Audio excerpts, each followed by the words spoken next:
September 1666, a quiet night in London, until a single spark turned calm into chaos. Within hours, the city was burning. Streets were flooded with terrified families. The sky glowed red, and centuries of history vanished in smoke.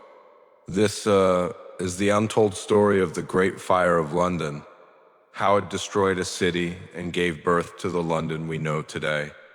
It began in the early hours of September 2nd. Inside a small bakery on Pudding Lane, a forgotten ember, a careless oven, and suddenly flames leapt from shop to shop. London was a city built of timber and thatch, narrow alleys crowded with wooden homes. The city was a tinderbox, and the fire had found its fuel. The wind carried the flames faster than anyone could run. Church bells rang not for worship, but for alarm. Barrels of oil and wine exploded by the Thames, turning warehouses into fireballs. By nightfall, the inferno had grown into a monster. Families fled with whatever they could carry.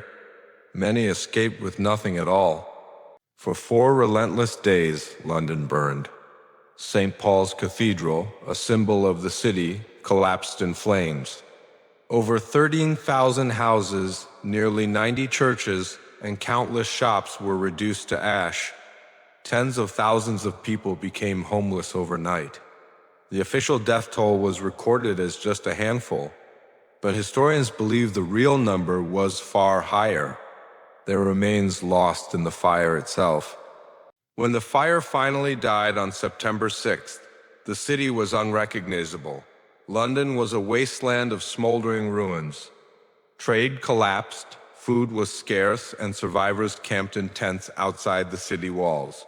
But in the ashes of despair came an opportunity. King Charles II vowed to rebuild. Architects proposed bold designs. Streets were widened, wooden houses were banned. Brick and stone would shape the future. And from the genius of Sir Christopher Wren, a new St. Paul's Cathedral rose from the ashes, grander than ever before. The fire had destroyed old London, but it also paved the way for a modern city. The Great Fire of London was a tragedy. It consumed homes, businesses, and lives. Yet out of destruction came rebirth. From the ashes rose a stronger, safer, and greater London, a city destined to lead the world. In the end, the fire that nearly destroyed London also forged its future.